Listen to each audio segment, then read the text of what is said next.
The Bible, a remarkable story of survival. The Bible is the most widely distributed book in history. An estimated 4.8 billion copies have already been circulated. In 2007 alone, more than 64,600,000 copies were produced. To put that into perspective, consider that the best-selling work of fiction that year had an initial printing of 12 million copies in the United States. On its way to becoming the world's most published book, the Bible survived many hazards. Down through history, it has been banned and burned, and those who would translate it have been oppressed and killed. Yet, one of the greatest threats to the continued existence of the Bible was not the sudden heat of persecution, but the slow process of decay. Why so? The Bible is a compilation of 66 smaller books, the oldest of which were written or compiled over 3,000 years ago by members of the nation of Israel. The original writers and those who copied the texts recorded the inspired messages on perishable materials, such as papyrus and leather. None of the original writings have yet been discovered, but thousands of ancient copies of small and large sections of the books of the Bible have been unearthed.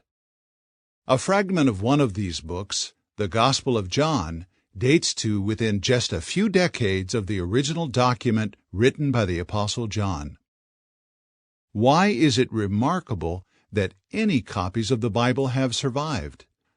And how accurately do modern Bibles reflect the messages recorded by the original writers? What happened to other ancient documents? The survival of the Bible is extraordinary, considering what happened to the writings of nations contemporary with the Israelites. The Phoenicians, for instance, were neighbors of the Israelites during the first millennium BCE. These sea traders spread their alphabetic writing system throughout the Mediterranean area. They also profited from an extensive papyrus trade with Egypt and the Greek world. Even so, the National Geographic magazine observes regarding the Phoenicians, their writings, mostly on fragile papyrus, disintegrated, so that we now know the Phoenicians mainly by the biased reports of their enemies. Although the Phoenicians themselves reportedly had a rich literature, it was totally lost in antiquity. What about the writings of the ancient Egyptians?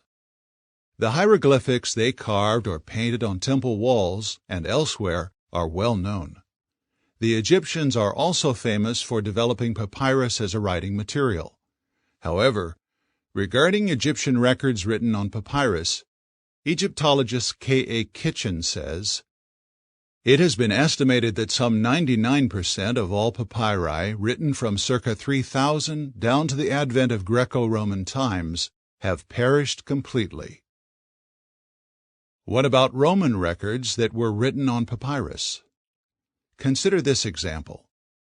According to the book Roman Military Records on Papyrus, Roman soldiers were apparently paid 3 times a year, and a record of the pay was made on papyrus pay vouchers.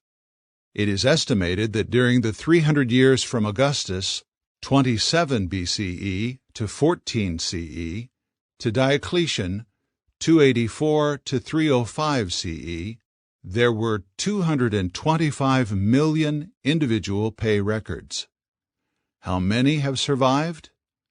Only 2 have been found that are legible. Why have so few ancient documents written on papyrus survived?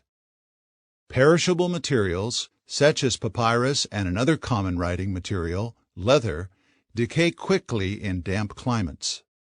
The Anchor Bible Dictionary says, because of the climate, papyrus documents from this period, the first millennium BCE, are likely to be preserved only if they are in a dry desert and in a cave or shelter.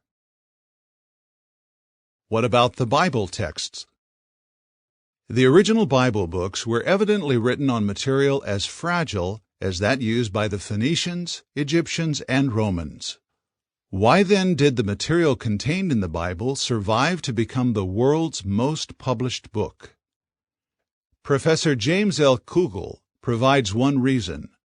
He says that the original writings were copied many, many times, even within the biblical period itself. How do modern translations of the Bible compare with ancient manuscripts?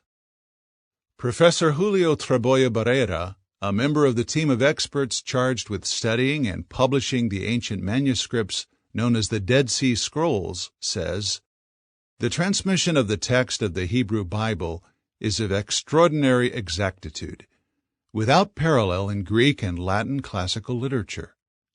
Respected Bible scholar F. Bruce says, "The evidence for our New Testament writings is ever so much greater than the evidence for many writings of classical authors, the authenticity of which no one dreams of questioning."